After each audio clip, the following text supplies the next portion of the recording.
같이 한 목소리를 읽도록 하겠습니다. 갈라디아서 5장입니다. 1절 시작. 그리스도께서 우리를 해방시켜 주셔서 자유를 누리게 하셨습니다. 그러므로 굳게 서서 다시는 종살이의 멍에를 매이지 마십시오. 13, 14, 15절입니다. 형제자매 여러분, 하나님께서는 여러분을 부르셔서 자유를 누리게 하셨습니다. 그러나 여러분은 그 자유를 육체를 욕망에 만족시키는 구실로 삼지 말고 사랑으로 서로 섬기십시오. 모든 율법은 내 이웃을 내 몸과 같이 사랑하여라 하신 한마디 말씀 속에 다 들어있습니다. 그런데 여러분이 서로 물어뜯고 잡아먹고 하면 피차 멸망하고 말 터이니 조심하십시오. 아멘. 오늘은 특별히 귀한 우리 분을 모셨습니다. 우재영 선교사님은 고신의대에서 대부학 교실에서 교수님으로서 가르치시다가 제가 신대원을 다니는 그 시절에 저랑 같이 또 동기로 같이 신대원을 졸업을 하셨고 울산에서 10년간 목회를 하시다가 다시 하나님의 부르심을 좇아서 또 우리 필리핀 한국 아카데미라는 그 MK 미셔너리 키즈라고 선교사 자녀 학교에서 또 1년은 처음에는 기숙사에서 아이들을 돌보는 부모로서 역할을 담당하다가 이제는 다시 나중에 또 말씀을 해주시겠습니다만 또 학교의 부름을 좇아서 도서관장으로 섬기고 계십니다. 오늘 함께 그리스도인의 자유와 책임이라는 제목으로 말씀을 나누시면서 또 선교사님도 같이 함께 소개해 주실 것입니다. 나오실 때 큰 박수로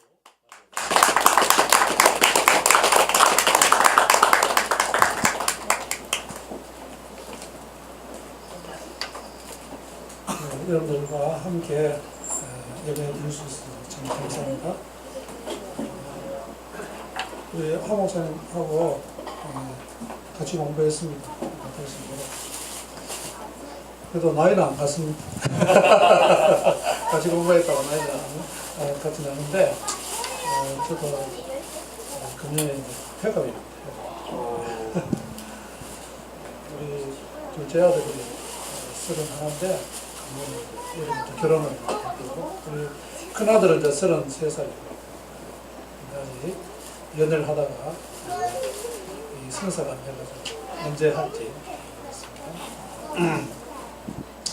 오늘 말씀을 전하기 전에 간단하게 제 사역 소개도 하고 같이 말씀을 보면 좋겠습니다.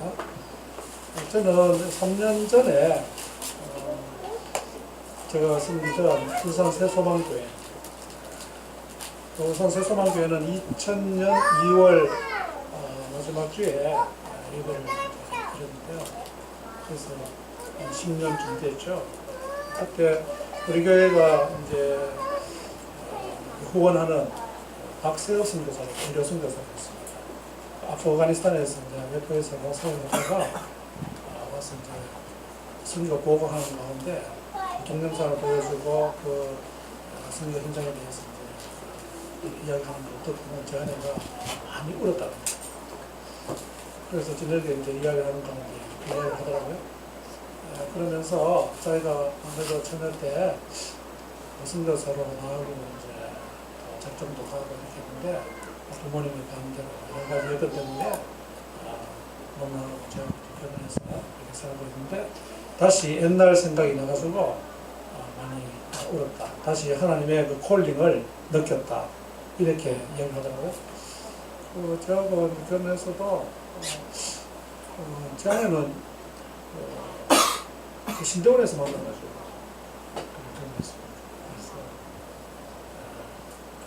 그래서 18년이 더 지났네요. 네, 18년. 그때 94년 12월 17일 날 결혼했는데 그러니까 18년 지났는데 그래서 결혼했을 때부터 저거 성경 번역 선교사보다 어떻게 자꾸 그렇게 이야기를 하더라고요. 근데 저는 이제 신학을 한 이유가 일단 그 목회를 하고 싶은데 그런 마음이 많이 있고 좀 올바른 교회, 좋은 그런 교회, 성경적인 교회를 좀 섬기고 싶은 그런 마음 때문에 신학을 했고 또 우리 교회를 개척했습니다. 제가 여기 우리 하 목사님 말도목교회 개척해서 같이 얘기를 드리는 모습을 보니까 아주 신선한 것 같아요. 진짜 맑은 물을 이렇게 마시고 이렇게 하시는 그런 느낌이 듭니다. 우리 한 목사님은 학교 다닐 때도 제가 생각한 그같이 지금 목회를 하고 있는 것 같아요. 예. 아주 늘 이렇게 젊은이 같은 이제 그런 마음 가지고 제가 신대원에까지 다니면서 가까이 지낸 그런 전도사님이었는데 지금 이렇게 이제 사역을 아름답게 하고 있는 거는 참 반갑습니다.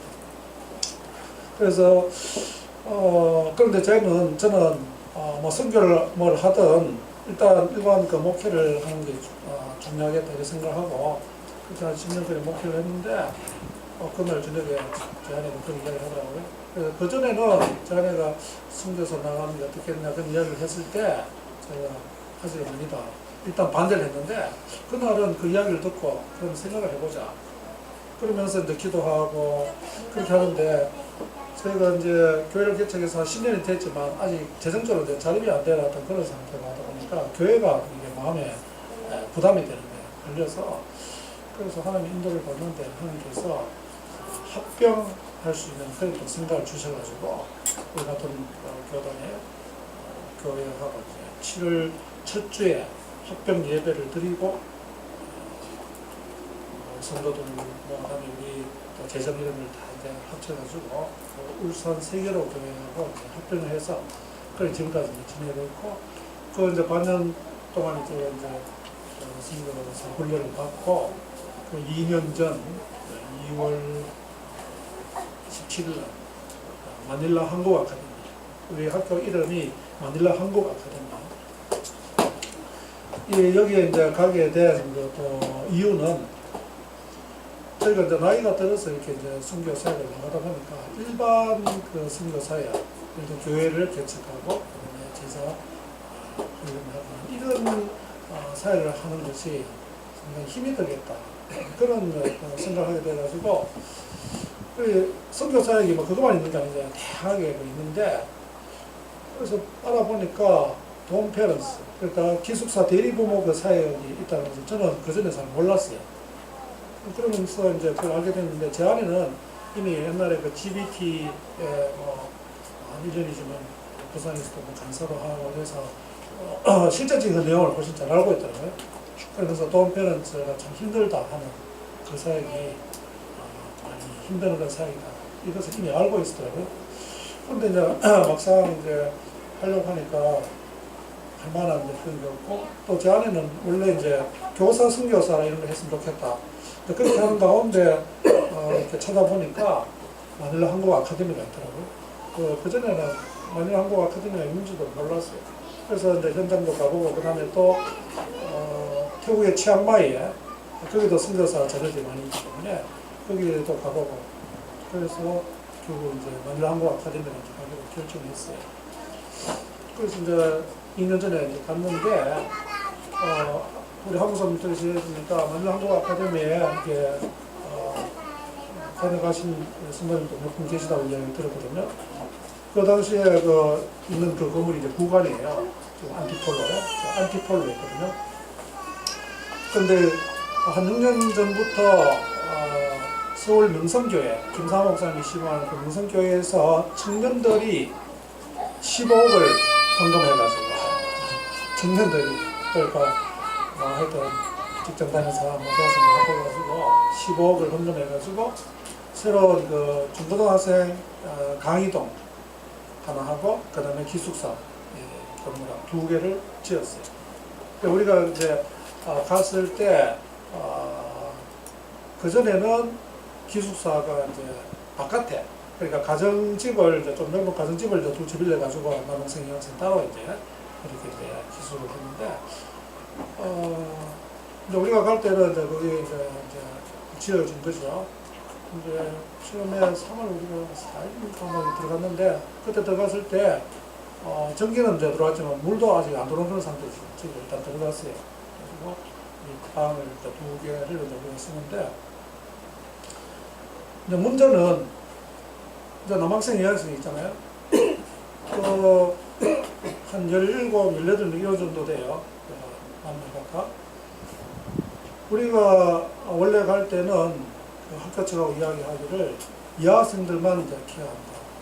이렇게 이제 이야기를 듣고 또 그래 이제 준비하고 갔는데 남학생을 이제 케어할 돔페어런트가 1월 달에 직선검사 뭐 이런 거 해보니까 그게 안 맞다. 이렇게 이제 판정이 나온 거예요.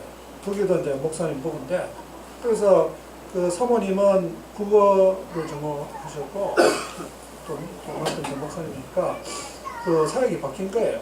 그래서 한 학교에서 이제 국어 교사하시고 그 목사님은 성경 몇 시간 가르치시고 이제 외부에 가면 또 사역하시고 이렇게 이제 변경된 거예요. 그러니까 우리가 이제 35명이나 되는 학생을 이제 돌봐야 되기 때문에 이게 처음부터 이게 상당한 이제 그 부담으로 이제 와닿는.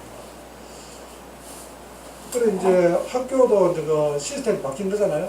바깥에 이 돔이 2개 있다가 건물 하나 지어져 가지고 한 그 2층은 남학생, 3층은 여학생 이렇게 이제 지내고 있는데 그 근처에 그 페이스 아카데미라고 미국 선교사 미국 그 선교부에서 지은 그 MK 학교가 있어요. 그 역사가 50년 넘습니다. 그거요. 학생이 한 500명 넘을 거예요. 지금은 한국 그 학생이 제일 많습니다. 어쨌든 근데 거기에 돔페런트 사역을 20 넘게 25년이나 하신 돔페런트 25년 하던 진짜 존경해야 되는 그런 인물인데 그분한테 이야기 들으니까 그 미국이나 서양에서는 자기 아이까지 포함해서 20명을 케어하는 게 맥시멈. 그런데 우리는 이제 우리 또 꼬맹이였어. 10살짜리 그다음에 7살 이랬는데 이 딸이가 둘이 있거든요. 그래 이제 그러니까 걔들까지 다 합해서 20명 학생이 18명을 맡아야 되는데 배로 이렇게 이제 맡게 됐단 말이에요. 그런데 이제 거기에는 이제 낮에 그 식사를 다 이제 같이 이제 하고 하는데 그 밑에가 이제 그 식당이고 이제 2층, 3층 기숙사를 쓰는데 낮에 점심을 이제 또 준비하는 그 선교사님이 계세요. 아주 이제 잘하시는데 그래서 아침 저녁까지 원래는 이제 또 하도록 그분들 하도록 이렇게 이야기가 되어서 했는데 한두 달이 지나 보니까 제 아내가 볼 때 제 아내는 우리 한국 사람들 다르겠지만 상당히 정이 많은 사람이에요. 그래서 이제 좀 예민하기도 하고 그러니까 아이들 아침 뭐 특별히 아침 이런 거 보니까 좀 성의가 좀 부족해 보이는 이런 걸 좀 많이 이제 알고는 제 아내가 저기 이제 음식 솜씨가 잘 있어요. 35세 저하고 결혼했는데 밥도 할 줄 모르면서 결혼했어요. 그러니까 지금 이번 여름에 결혼한다는 우리 둘째 아들이 그때 중학교 1학년이었는데 엄마 보고 새엄마 보고 엄마는 밥도 못하면서 할 줄 모르면서 왜 결혼했냐고 그럼 나가라고 그렇게 못되게 했던 아들이 결혼했는데 그걸 못하면 더 잘 불구하고 자기가 이제 하겠다 이래가지고 이제 시작을 했어요. 근데 거기에 원래 저 돕는 헬퍼 그 필리핀 현지인이 한 3명 정도 있습니다. 새로 오기도 하고 이랬는데 그 이야기 자세히 하려면 너무 이제 시간이 많이 가서 간단하게 하겠습니다.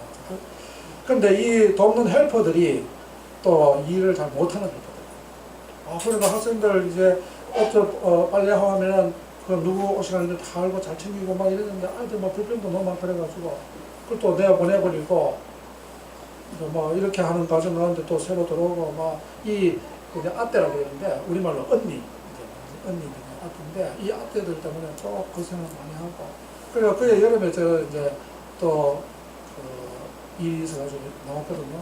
나왔다 이제 들어가니까 제 안에 가는 애가 도저히 이 사람을 못하겠다. 저는 사실 제가 작년 은퇴할 때까지 원래 만 65세 이제 되지만 저는 이제 만 70세까지 그 생각 한다고 마음먹고 갔거든요. 저는 하나 하면 좀 이렇게 꾸준히 하는 그런 스타일인데 그거 도저히 못하겠네. 그래서 이제 기도하면서 그래가지고 이제 제 아내가 그때 필리핀에 갔을 때는 머리가 별로 안 쉬었어요. 근데 반년을 하나 하고 딱 하고 나니까 머리가 다 쉬어버렸더라고요. 그래 작년 겨울에 제 아내가 이제 건강검진 때문에 이제 들어갔는데 물성도들 막 오는 거예요. 사모님 머리가 왜 이렇게 다 쉬었냐고. 이게 뭐 스트레스 받고 하니까 머리가 금방 다 새버리고. 저는 뭐 스트레스 받고 머리 쓴 게 아니고. 그래서 도저히 안 되겠다.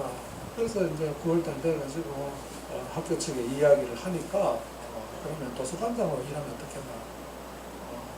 그리고 저는 너무 좋았죠.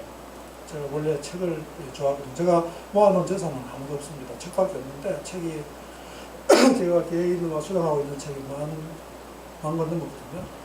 만 권 넘었는데 그 잡지를 뭐 빼고 만 권 넘었는데 지금은 신대원에도 기증하고 우리 한국 아카데미 도서관에도 기증을 하고 그래서 제가 이제 갖고 있는 책이 한 2천 권도 안 될 겁니다. 그리고 지금 합평행 그 세계로교회 또 기증을 하고 그리고 책을 원래 좋아하니까 도서관장 하는 게 학장들이 적성이 있더라고요. 그래서 지난 1년간 그래서 했는데 1년간 도서관이 많이 변했다고 많은 사람들이 이야기를 하고 있습니다.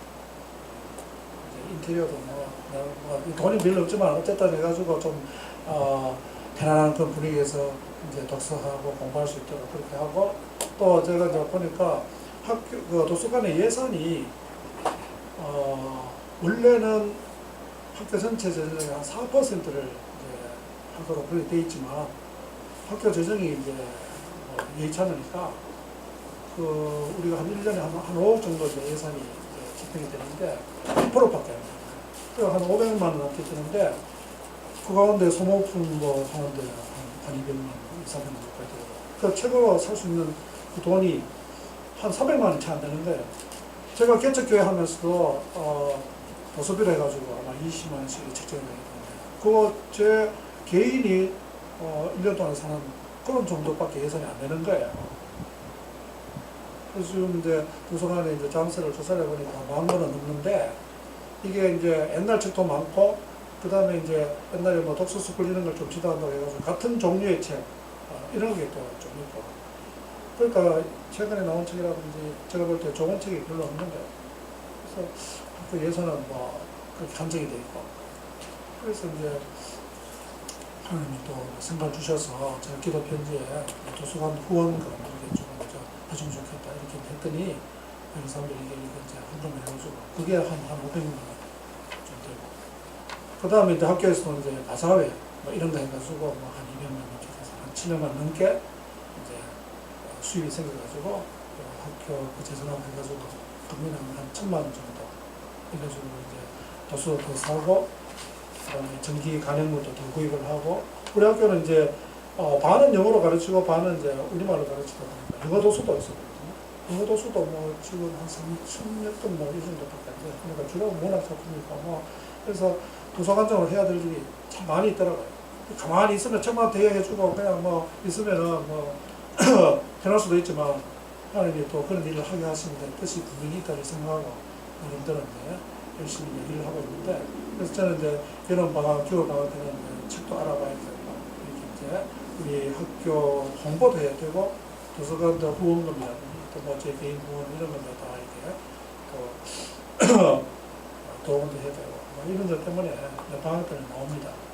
이제 여름에는 우리 식구들이 다 나와가지고 제안이니까 이제 원래 필리핀에 가기 전에 또 뭐 자궁도 들으면 수술하고 유방에 또 뭐 이렇게 허기 또 보여가지고 또 수술하고 뭐 그러게 이제 수술하고 뭐 한 달 반, 2달 채 안 되는 가운데 이제 필리핀 갔거든요. 그래서 지난 9월도 들어가지고 검진하고 내리면서 같이 검진도 하고 이런 이제 가진 가운데 있습니다. 나이가 좀 들어서 나가다 보니까 특별히 이제 건강 이런 게 많이 이제 신경이 쓰이고 저도 이번에 와서 또 치과도 가고 또 내과도 가고 또 피부과도 가고 뭐 이제 그럴 수밖에 없더라고요. 여러분 이제 생각하시면 특별히 이제 건강 이런 거에서 기대해 주시면 참 좋겠다 생각합니다. 오늘 같이 나누고 싶은 그 말씀은 읽은 대로 갈라디아서 5장의 말씀인데요. 제가 이 교회에 이제 처음 이제 왔거든요. 보니까 작년에 진리가 너희를 자유케 하리라. 우리가 너무나 잘 아는 말씀이지만 오늘 제가 전하는 그 말씀은 또 연관이 되고 한국 사람이 추구하는 게 있고 이런 것이구나 이런 생각을 하게 되었습니다. 참 이 자유라는 것은 제가 이렇게 생각해 보니까 인간에게 있어서는 가장 중요한 요소가 아닌가 이런 생각을 해보게 됩니다. 인간을 다른 동물과 이렇게 이제 구분시키는 여러 가지 것들이 있죠. 말을 할 줄 안다든지, 도구를 만들 수 있다든지, 어떤 창의적인 뭔가를 할 수 있다든지, 여러 가지 그런 것들 이야기를 하는데, 그런 것들이 있음에도 불구하고 인간에게 만약에 자유가 없다면 어떨까? 이런 걸 한번 생각해 보겠습니다. 이 자유라고 하는 이 주제는 철학자들도 그동안 이야기를 해왔고, 인간의 역사도 우리가 여러 가지 관점에서 볼 수 있지만, 제가 이 설교를 준비하면서 가만히 생각해보니까 인간의 역사는 자유를 쟁취하기 위한 역사가 아닌가 이런 생각도 해보았습니다.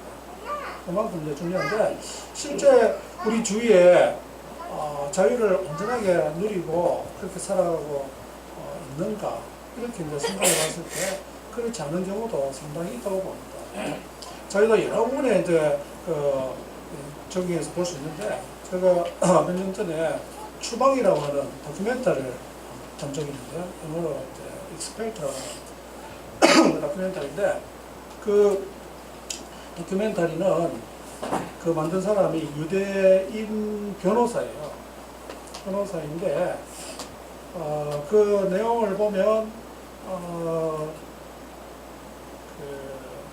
지적 설계에 대한 이제 그런 이야기를 이제 하고 있는데, 지적 설계라고 하는 옛날에 뭐 창조과학에서 뭐 이제 창조과학에 대해서 쭉 이야기했는데, 그거에 대해서 또 불신자들이 뭐 진화론자들이 여러 가지 이렇게 이제 이야기를 하니까 그것을 이제 지적 설계라는 이런 개념을 해가지고 그게 또 어떤 단체라든지 또 그게 인볼브 돼가지고 일하는 그런 사람이 있다고 좀 많이 생기고 있습니다.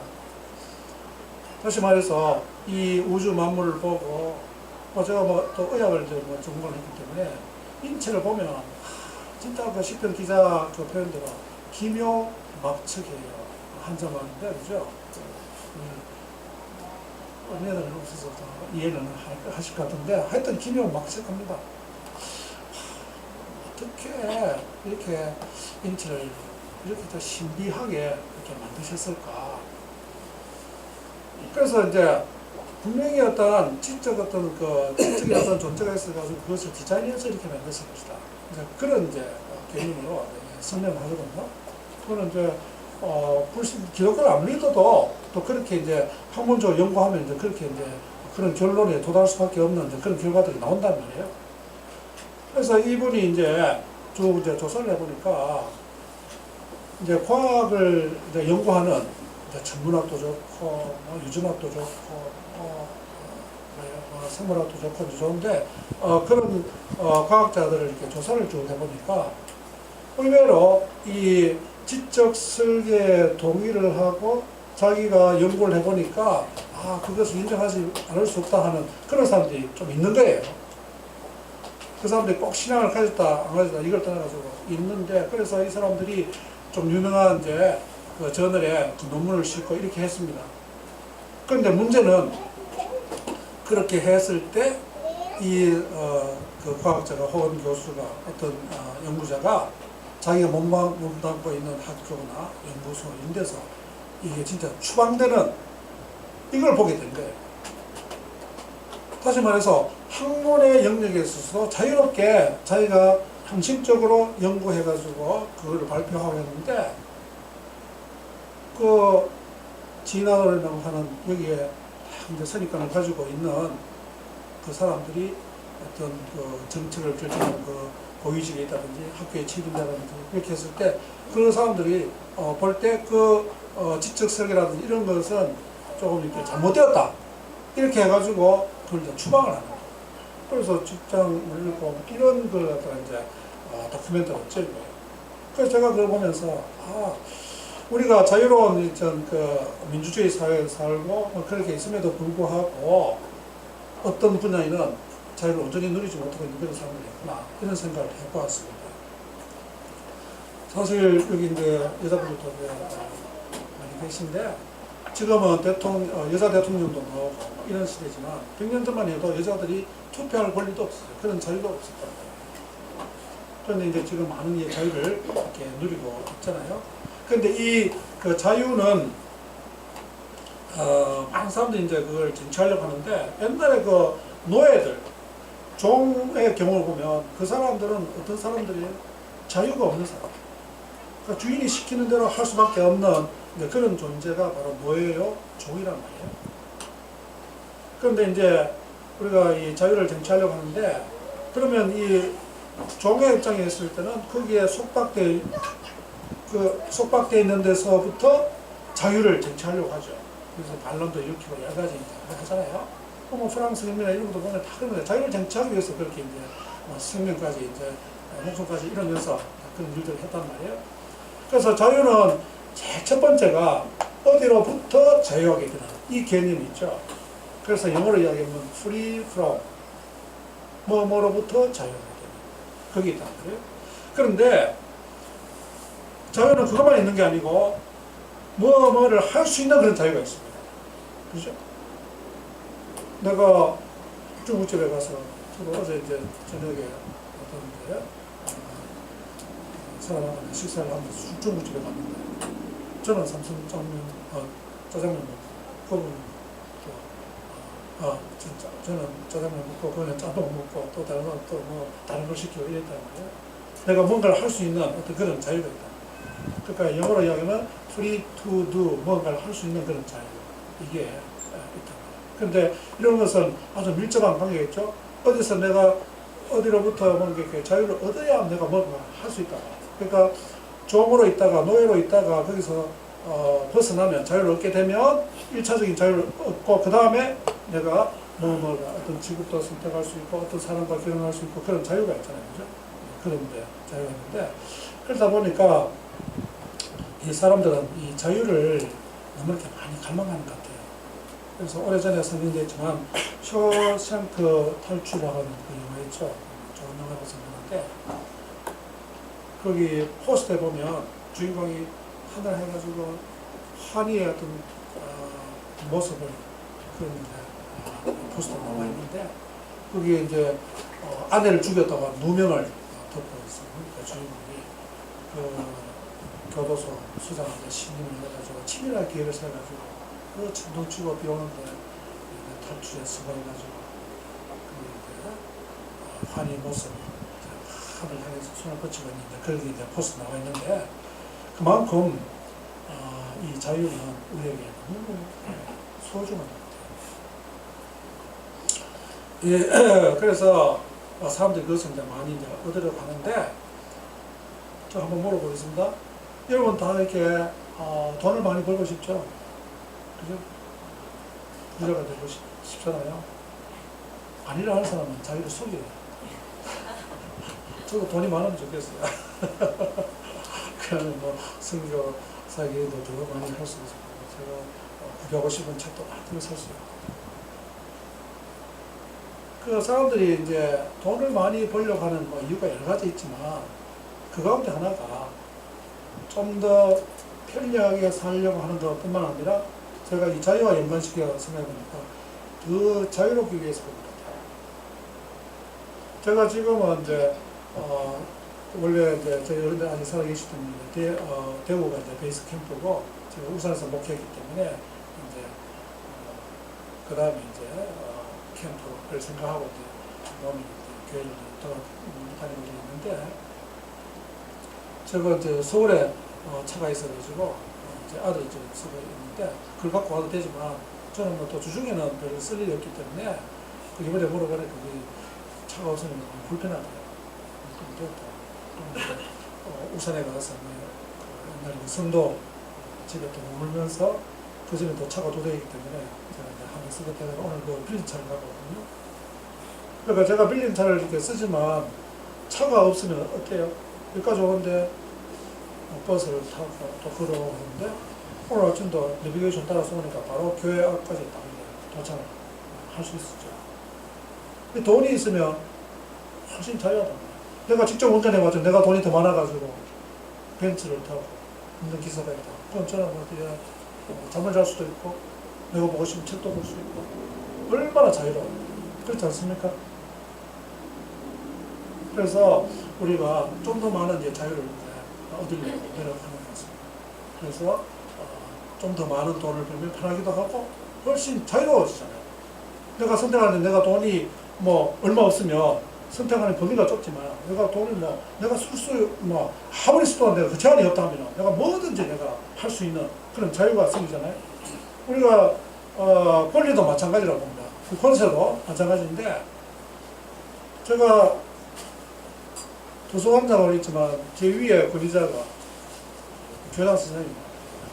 나이는 저보다 적지만 제가 그 권위자이기 때문에 거기에 이제 순종을 해야 됩니다. 그러니까 도서관 안에서는 이제 우리 직원이 4명이 저까지 포함해가지고 제가 마음대로 할 수 있는 게 많이 있잖아요. 그런데 또 학교 입장에서 제가 마음대로 이렇게 할 수 없는 그런 부분이 있단 말이에요. 그거는 이제 교장 선생님한테 또 허락을 받아야 되고 이런 일. 그 자유가 제한된다. 권력을 많이 가지면 가질수록 또 우리가 더 많은 자유를 누릴 수 있는. 그렇기 때문에 많은 사람들이 더 많은 권력을 얻으려고 하고 그러면 더 많은 돈을 벌려고 하는 것이 아닌가 그렇게 생각합니다. 그러니까 우리가 제가 방금 말씀드린 거는 우리가 일반적으로 생각하는 세상적인 어떠한 그런 의미에서 자유를 이야기를 했는데 우리가 아는 대로 성경에도 보면 하나님께서 아담과 하와에게 하나를 한 가지만 정해놓고 모든 걸 할 수 있는 어떤 그런 자유를 줬잖아요, 그죠? 그런데 그러니까 거의 모든 자유를 줬단 말이에요, 하나님께서. 그런데 그 명령을 어겨가지고 어떻게 됐습니까? 우리는 결과적으로 죄의 종이 되고 죽음의 종이 되고 저주의 종이 됐다. 사탄의 종이 됐다. 자, 그러면 우리가 자유가 없는 그런 상태에서 살았는데 성경적으로 보면 어둠의 권세에 속해서 살았단 말이에요. 그러면 거기에서 예수님께서 십자가에 죽으심으로 말미암아 예수님의 그 보혈로 말미암아 우리가 그 어둠의 권세에서 이제 자유케 되었다. 성경에서는 그런 이야기를 계속하고 있잖아요.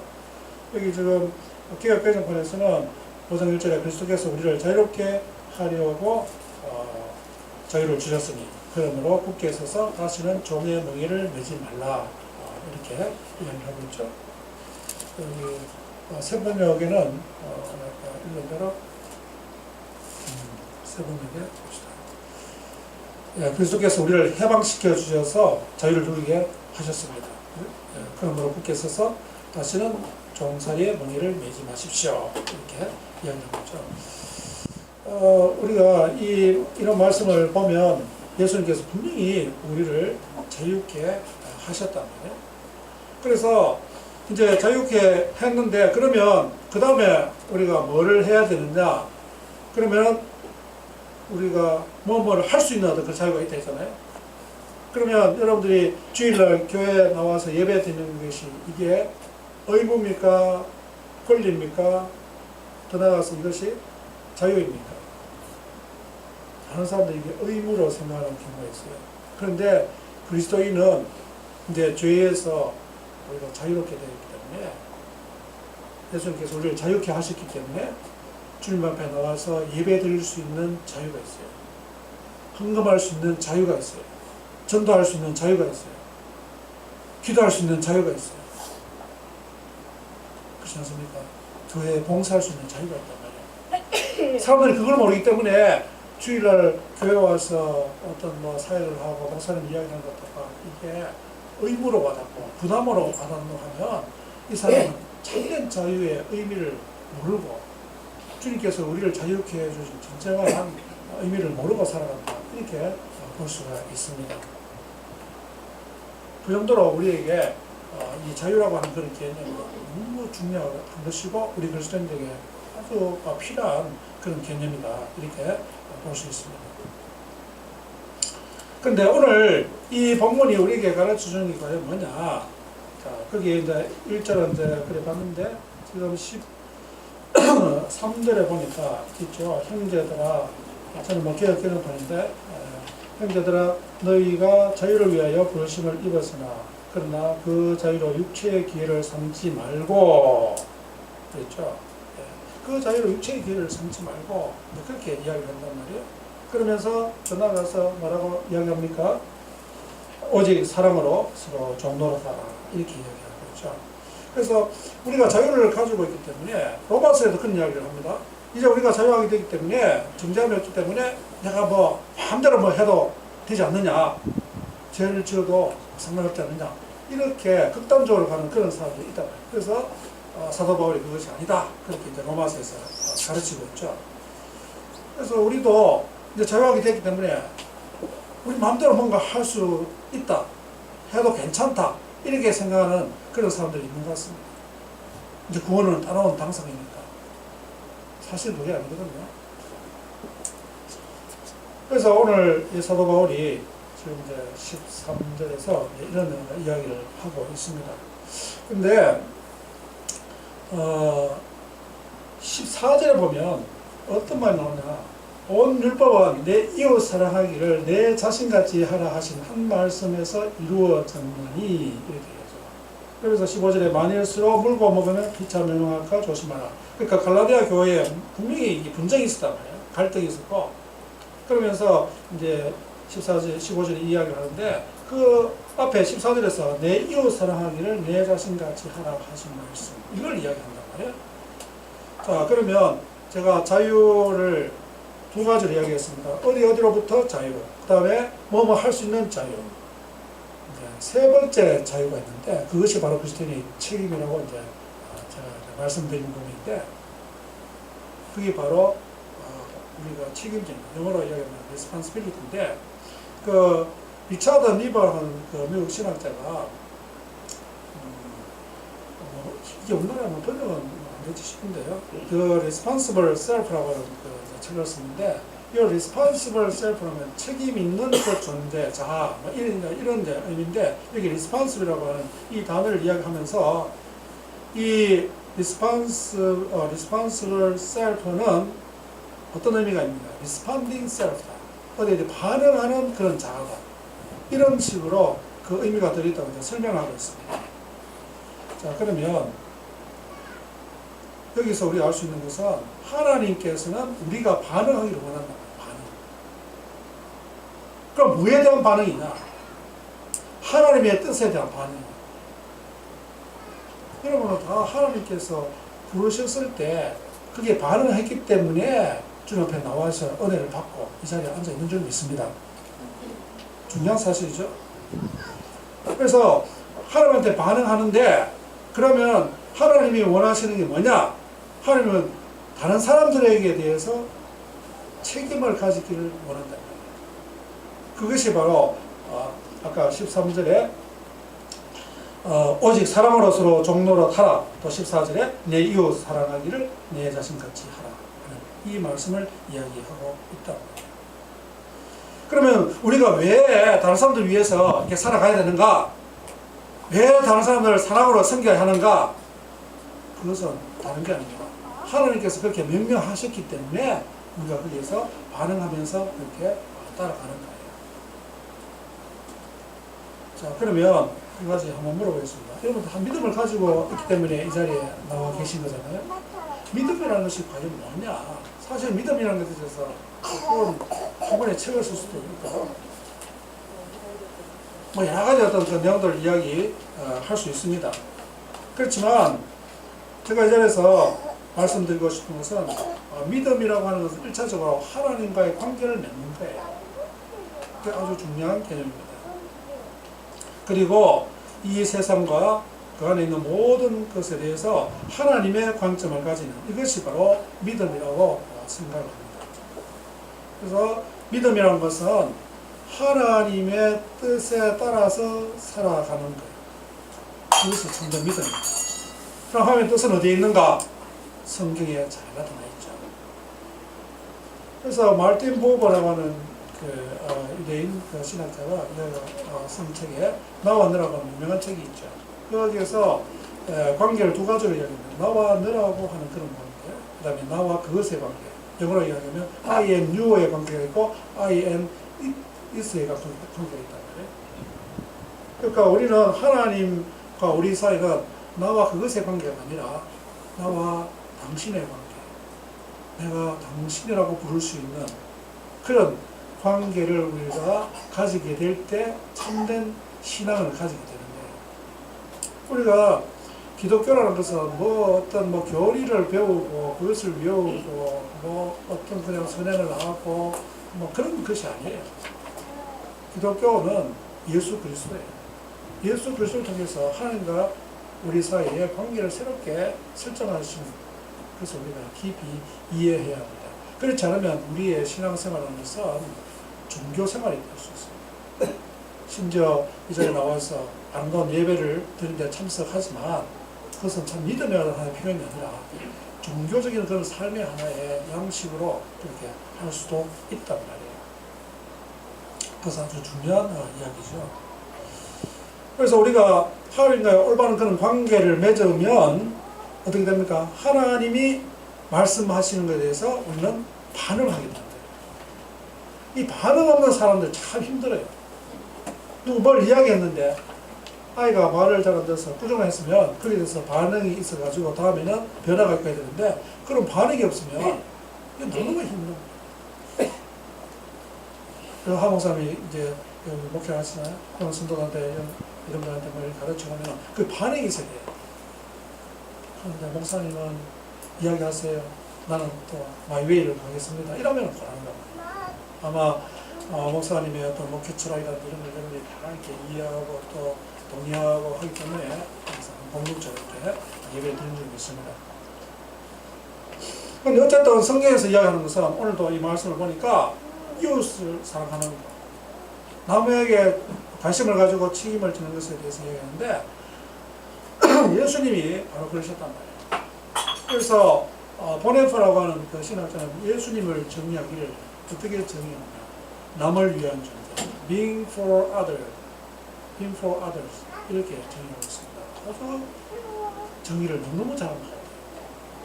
그래서 성경을 보면 예수님께서 분명히 그렇게 말씀하고 있어요. 마가복음 10장 45절 보니까 인자가 온 것은 섬김을 받으려 함이 아니라 도리어 섬기려 하고 자기 목숨을 많은 사람의 대속물로 주려 함이니라. 이렇게 이야기하십니다.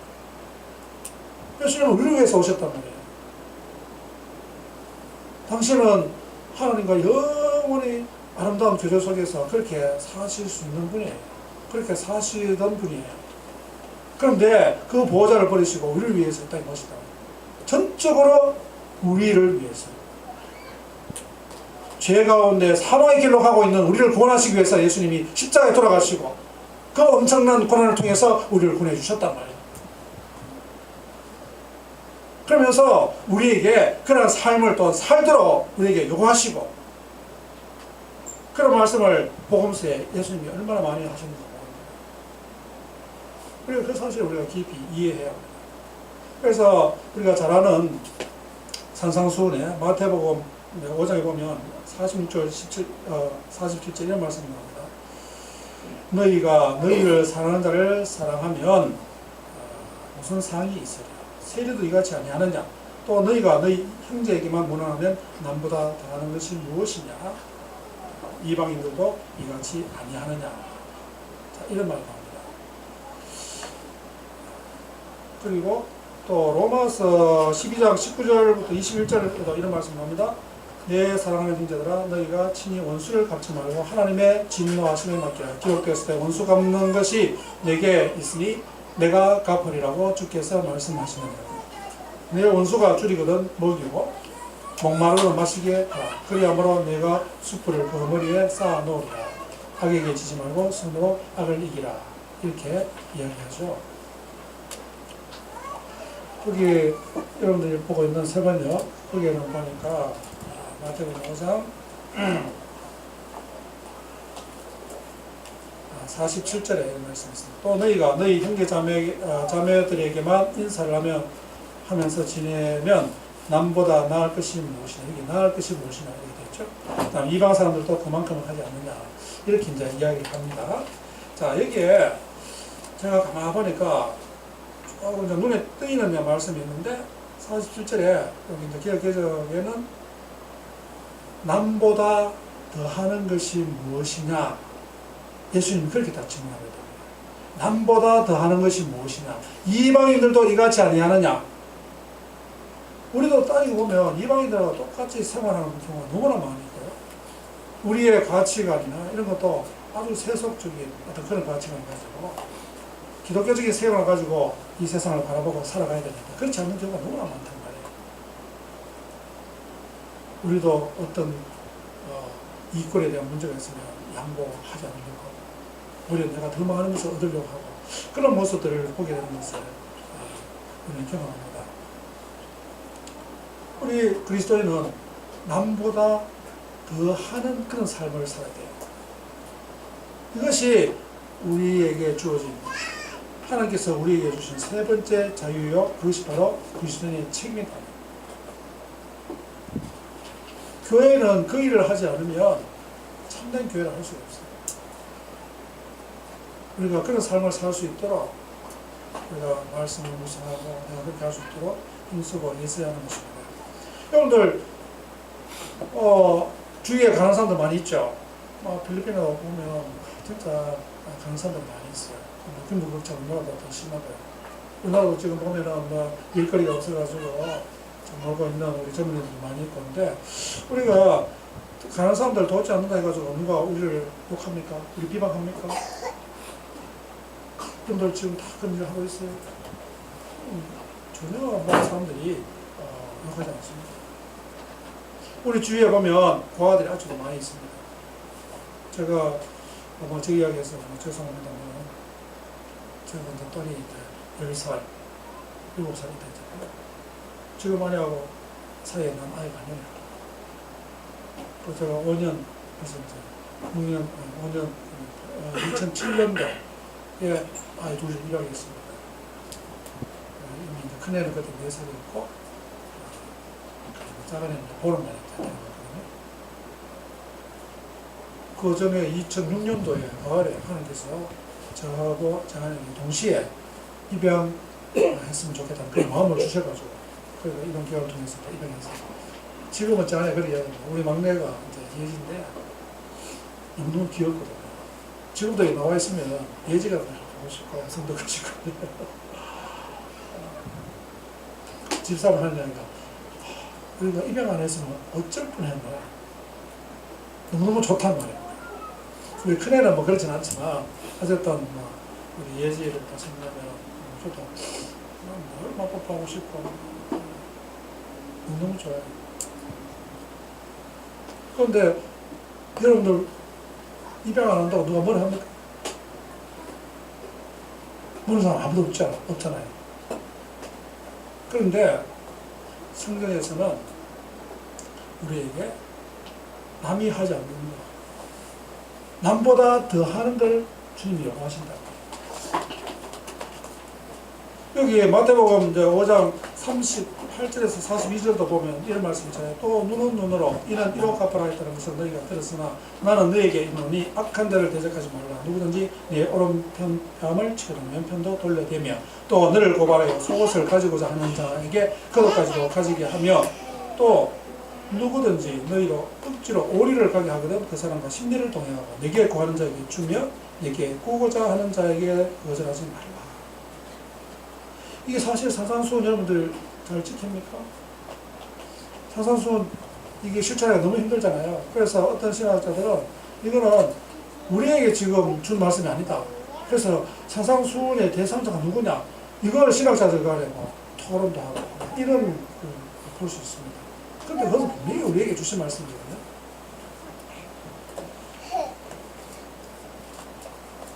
그래서 우리는 그리스도인과 비그리스도인을 구별하는 여러 가지가 있을 건데 비그리스도인은 자기 중심적인 그런 삶을 살아가는 사람이고 그리스도인은 타인 중심적인 그런 삶을 살아가는 사람이다. 이렇게 쉽게 정의해 볼 수 있습니다. 재밌는 조커가 있는데요. 강아지 신학자 혹은 강아지 성도, 그 다음에 고양이 신학자고 성도였는데 고양이 신학자는 개 신학자는 이상하다 그죠? 강아지 신학자는 뭐라 이야기하면 당신이 나를 기호해주고 나의 먹을 걸 주고 나에게 잠자리를 정해주고 나를 사랑해주니까 당신은 하나님임에 틀림없어. 이게 강아지 신자예요. 그런데 고양이 신자는 당신이 나를 기호해주고 당신이 나를 먹여주고 당신이 나에게 잠자리를 정해주고 당신이 나를 사랑해주니까 내가 하나님임에 틀림없어. 이렇게 생각한다. 제가 보니까 한국교회 이 고양이 신학자, 고양이 신자들이 너무 많은 겁니다. 우리가 교회를 나와도 세상적인 사고방식, 가치관, 세관을 그대로 가지고 기독교적인 것을 포장을 해가지고 우리 내면 깊은 데는 그런 것을 추구하면서 그래서 우리도 성공을 향해서 높은 고지를 향해서 나아가고자 하는 그런 사람들이 얼마나 많은지 몰라요. 앞서도 질문했지만 우리가 믿음이나 하나님을 믿는 믿음이라는 게 뭐예요? 그냥 예배 잘 드리고 뭐 헌금 많이 하고 전도 열심히 하고 기도 열심히 하고 교회 봉사하고 그게 믿음입니까?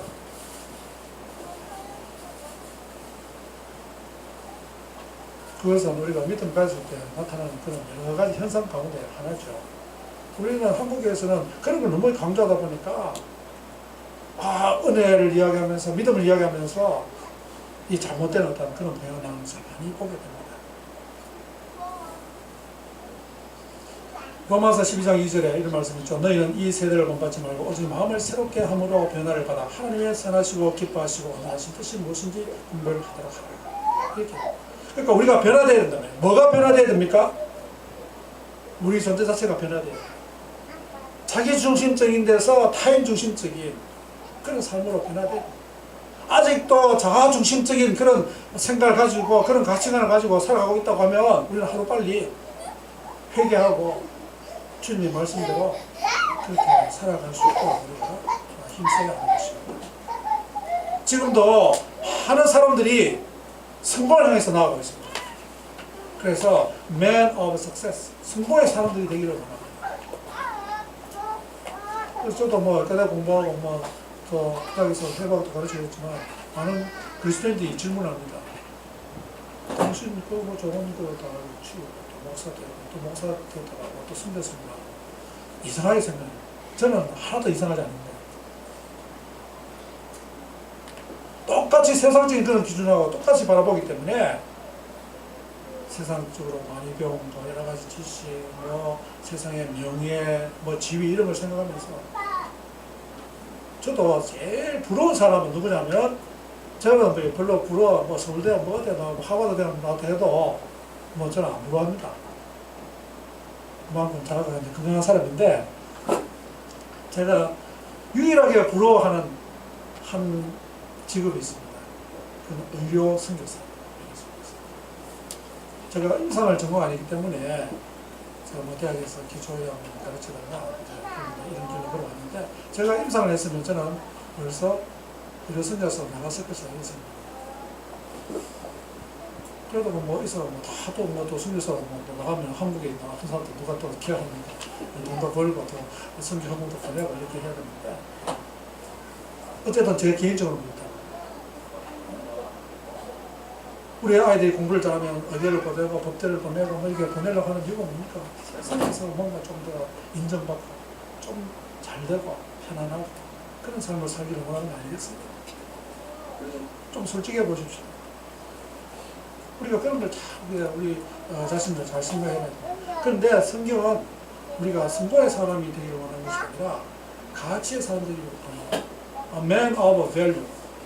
우리가 진정한 가치 있는 삶을 사는 그것입니다. 참 우리가 오늘 이 말씀을 생각하면서 그런 마음에 많은 부담을 느끼면서 제가 보니까 이 맑은 물 교회가 참 성경적인 그런 교회로 이렇게 나아가서 많이 노력하고 제가 세 번역 성경 이거를 생각해보고 놀랐어요. 우리 고신에서 이게 공식적으로 공식 예배에 이제 쓰지 않는 건데 이렇게 하면은 저도 그렇게 하고 싶어요. 그래서 저도 이제 목회할 때 뭐 쉬운 성경도 또 중간에 또 이름도 하고 그렇게 했습니다. 사실 제가 한국사를 좋아하는 게 아마 그런 게 잘 좋아하고 좋아하는 이유가 아닌가 이렇게 생각합니다. 순수하고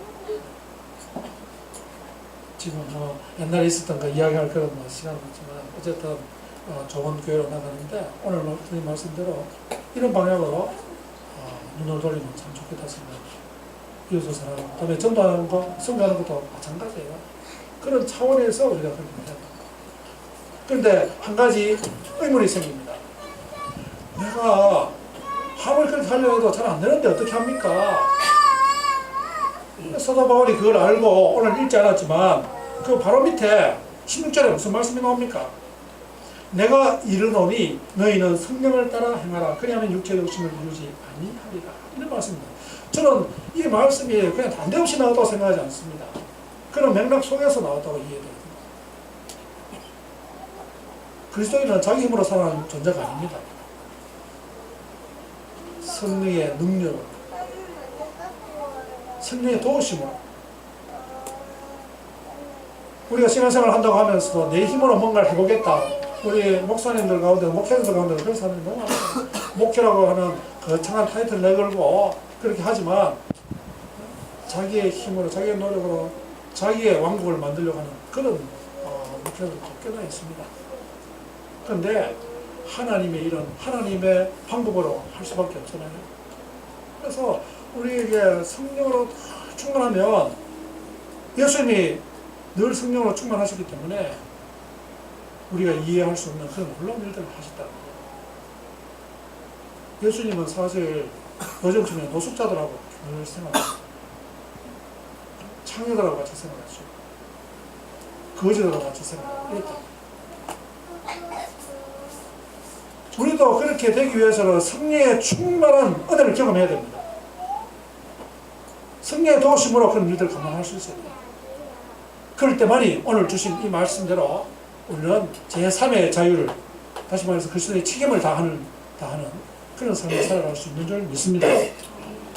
여러분 모두가 그렇게 되기를 주님으로 축원드립니다. 그래서 우리 한목사님 중심에서 정말 주님이 원하시는 그런 교회가 어떤 교회인가, 주님이 진정으로 원하는 성도가 어떤 성도들인가, 그런 걸 생각하시면서 날마다 전진해 나가는 이런 분이 되시기를 주님의 이름으로 축복드립니다.